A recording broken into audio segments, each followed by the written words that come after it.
A paz do Senhor a todos os servos de Deus que me ouvem agora. Irmãos, quero compartilhar com vocês um texto da Palavra de Deus, que se encontra no Evangelho de Mateus, no capítulo número 25, do 1º ao 13º versículo. A parábola das 10 virgens. Vamos meditar. Então o reino do céu será semelhante a 10 virgens que, tomando a sua lâmpada, ou as suas lâmpadas, saíram ao encontro do esposo. 5 delas eram prudentes e 5 loucas. As loucas, tomando as suas lâmpadas, não levaram azeite consigo, mas as prudentes levaram azeite em suas vasilhas com as suas lâmpadas. E tardando o esposo, tosquenejaram todas e adormeceram. Mas à meia-noite ouviu-se um clamor: aí vem o esposo, saí-lhe ao encontro. Então todas aquelas virgens se levantaram e prepararam as suas lâmpadas. E as loucas disseram às prudentes: dai-nos do vosso azeite, porque as nossas lâmpadas se apagam. Mas as prudentes responderam, dizendo: não seja caso que nos falte a nós e a vós. Ide antes aos que vendem e comprai-o para vós. E tendo elas ido comprá-lo, chegou o esposo, e as que estavam preparadas entraram com ele para as bodas, e fechou-se a porta. E depois chegaram também as outras virgens, dizendo: Senhor, Senhor, abre-nos a porta. Ele respondendo disse: em verdade vos digo que vos não conheço. Vigiai, pois, porque não sabeis o dia nem a hora em que o Filho do Homem há de vir. Irmãos, o versículo 13, ele já deixa claro o que esta parábola representa. Diz assim: vigiai, pois, porque não sabeis o dia nem a hora em que o Filho do Homem há de vir. O Senhor Jesus, ele deixou a promessa de buscar a sua igreja. Há muitas passagens nas cartas apostólicas, nos evangelhos, no Apocalipse, que fala da vinda de Cristo. Ele mesmo nos prometeu isso no capítulo 14 do Evangelho de João, a partir do 1º versículo, quando ele deixa claro que iria nos preparar lugar e que viria outra vez para nos levar para estar com ele para sempre. Ele diz: para que onde eu estiver estejais vós também. Então ele deixou claro que nós iremos morar com ele na glória.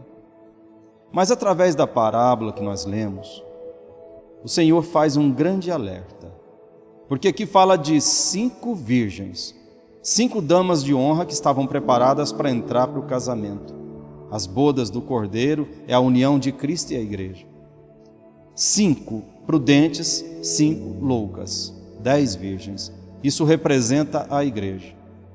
Olha só, versículo 2 e 3. E 5 delas eram prudentes e 5 loucas. As loucas, tomando as suas lâmpadas, não levaram azeite consigo. Faltou juízo, faltou cuidado, faltou vigilância. Elas tinham a tocha, porque não era uma candeia, era uma tocha, um pedaço de madeira envolto em pedaços de tecido, que se molhava com azeite e se colocava fogo. Então faltou cuidado, por quê?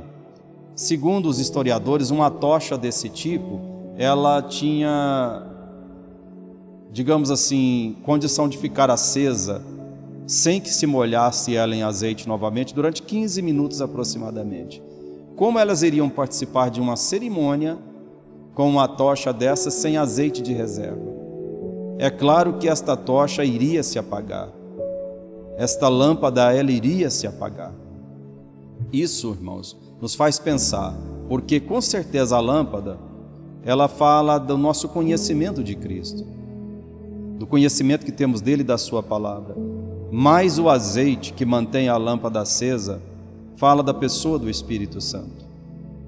Versículo 4 diz: mas as prudentes levaram azeite em suas vasilhas com as suas lâmpadas.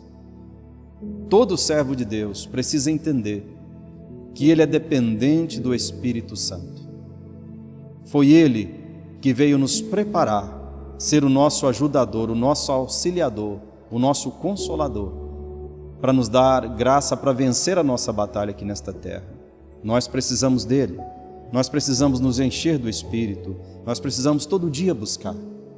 Precisamos buscar em oração, precisamos meditar na palavra, pedir graça a ele para que tenhamos uma vida santa na presença de Deus. Versículos 5 e 6 diz assim: E tardando-se o esposo, tosquenejaram todas e adormeceram.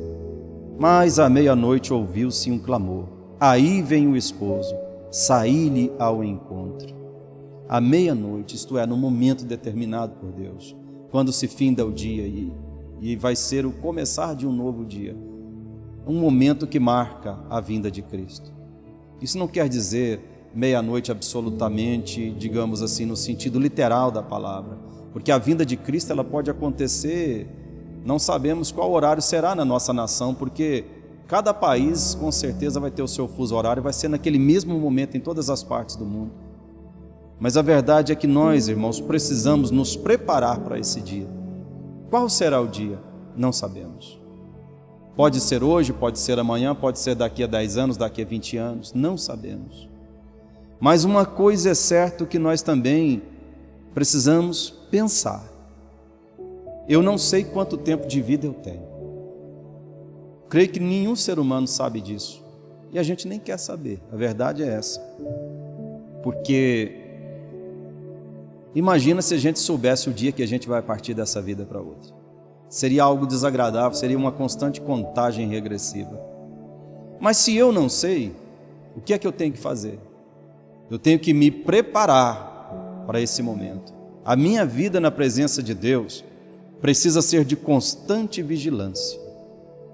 Versículo 7 diz assim: Então todas aquelas virgens se levantaram e prepararam as suas lâmpadas. E as loucas disseram às prudentes: Dai-nos do vosso azeite, porque as nossas lâmpadas apagam, ou se apagam. Tem cristãos que procuram se apoiar muito nas orações dos outros.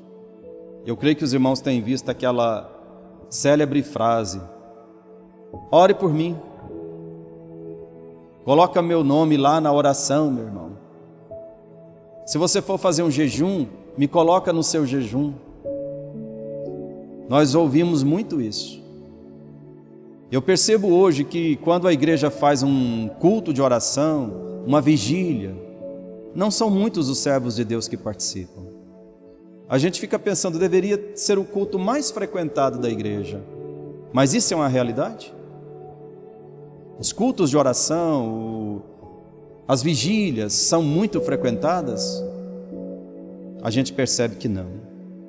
As pessoas têm dificuldade em buscar a presença do Senhor.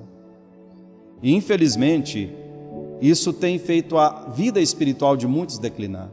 Porque 5 eram loucas ou sem juízo, imprudentes. Isso faz com que muitos se corrompam. A igreja aqui está dividida ao meio, 10 virgens, 5 loucas, 5 prudentes.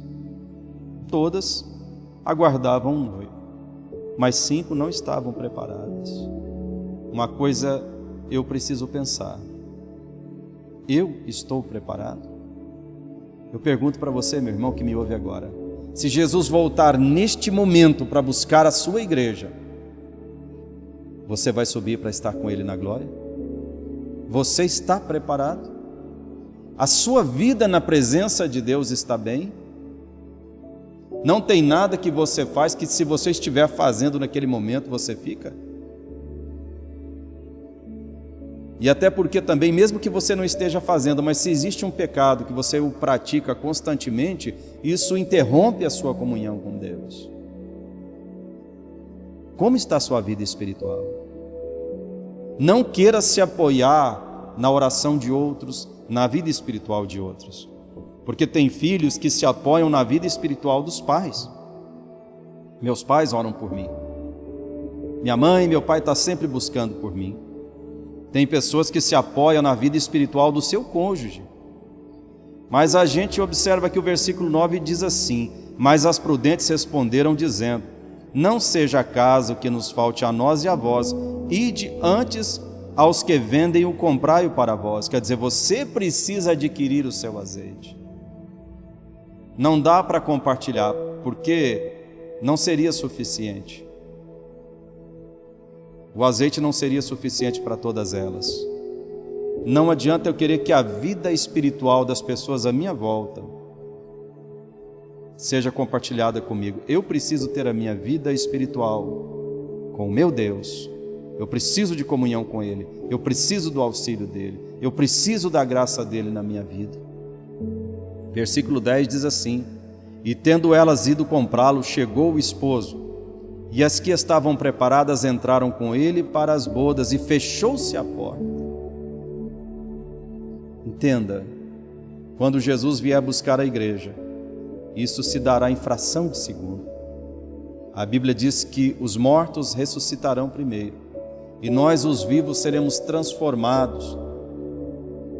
Isso vai acontecer, como diz a palavra, num abrir e fechar de olhos. Subiremos ao encontro do Senhor nos ares. Não vai ter tempo de ninguém consertar a vida com Deus. Não vai ter tempo de falar, eu vou consertar, Jesus me perdoa. Não vai ter tempo, porque vai ser uma fração de segundos. Não sabemos o dia que o Senhor vai nos levar, como eu tenho falado. Não sabemos o que vai acontecer.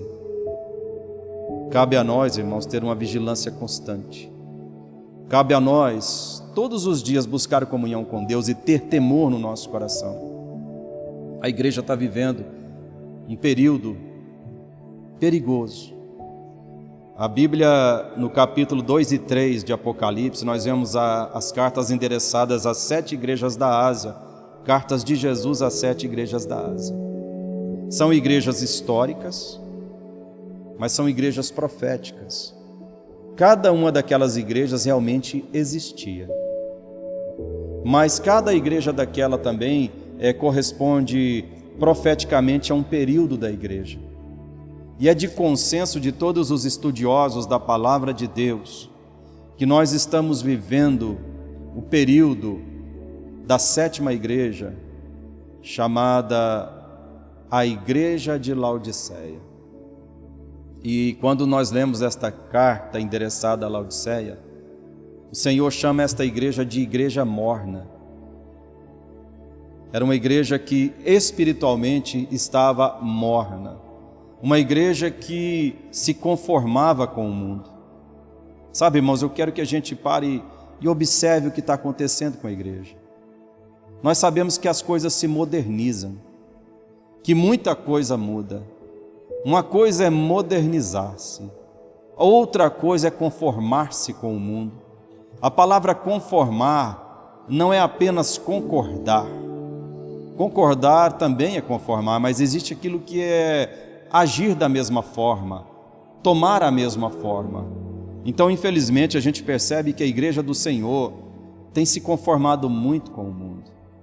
A vida espiritual tem sofrido um declínio, assim, em grande parcela da igreja do Senhor. O que eu estou falando não é uma crítica, é uma observação. E eu creio que todos nós precisamos ter essa observação, porque eu quero fazer parte destas virgens prudentes. Que você que me ouve agora seja dessas virgens prudentes, não das nécias ou das loucas, que faltou prudência, faltou azeite.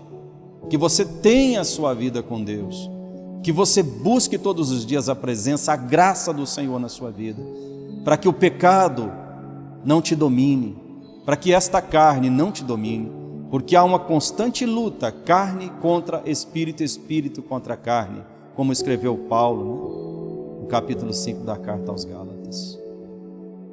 Que esta luta seja vencida pelo seu espírito, não pela sua carne. E para isso você precisa demais da maravilhosa presença do Espírito Santo na sua vida. Olha só no versículo 11. Depois chegaram também as outras virgens, dizendo: Senhor, abre-nos as portas. E ele respondendo disse: Em verdade vos digo que vos não conheço. Triste, irmãos, porque essa afirmação do Senhor mostra que estas pessoas não tinham a verdadeira comunhão com Ele. Eu gosto de alertar a igreja. Ter o nome no hall de membros de uma igreja é bom e é importante, sim, desde que este nome esteja escrito no livro da vida também. Porque simplesmente ter o nome no hall de membro de uma igreja não te assegura a vida eterna. Você precisa da igreja.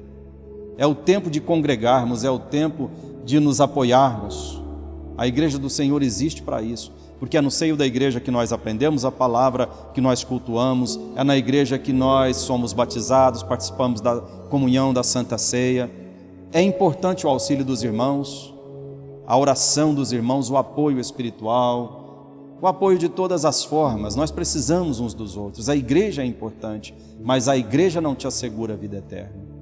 O seu nome no hall de membro não te assegura a vida eterna. A sua vida com Deus, a sua comunhão com o Espírito Santo, a sua santificação, porque a Bíblia alerta: seguir a paz com todos e a santificação, sem a qual ninguém verá o Senhor. E santificação é apartar-se do pecado, é apartar-se do mal. Portanto, eu te convido a buscar intensamente a presença do Senhor, a buscar ser cheio do Espírito Santo, porque ser cheio do Espírito Santo, certa vez alguém me perguntou: pastor, mas como que eu sei se uma pessoa é cheia do Espírito Santo? Eu falei: irmãos, eu tenho um princípio comigo, que o crente cheio do Espírito Santo é um crente que trabalha e não dá trabalho, é um crente produtivo, é um crente firme e constante, é um crente que se aparta do pecado e que faz a obra de Deus e que ganha vidas para o Senhor, que é um instrumento nas mãos de Deus. Porque a Bíblia diz que pelo fruto se conhece a árvore. E nós vamos vendo o fruto que o Espírito Santo produz em nós. Se você vê esse fruto no cristão, se você vê um cristão trabalhador na obra, um cristão que não dá trabalho, mas que produz para o reino de Deus, você percebe um cristão cheio do Espírito Santo, um cristão que não se conforma com o pecado. Que Deus te abençoe, você que me ouve agora, que você seja prudente, que você tenha a lâmpada acesa, que você tenha reserva de azeite para manter esta lâmpada acesa. E quando o noivo, que é Cristo, chegar, que você esteja pronto a adentrar para as bodas, isto é, para a grande festa da união da igreja com o Senhor Jesus. Para que estejamos sempre na sua presença, para eternamente desfrutarmos da alegria, da gloriosa e maravilhosa presença do Senhor Jesus, de todos os prazeres espirituais que Ele tem reservado para nós. Eu quero orar com você para que Deus te abençoe, te guarde e te fortaleça todos os dias. Amado Deus e Pai, eu te louvo, porque esta palavra é verdadeira. E nós aguardamos, Deus, com muito desejo de que o Senhor venha nos buscar. Que o Senhor venha, Deus, nos levar para a glória, para ter uma vida verdadeira na Tua presença. Mas enquanto estivermos nesta terra, Senhor, nos fortaleça.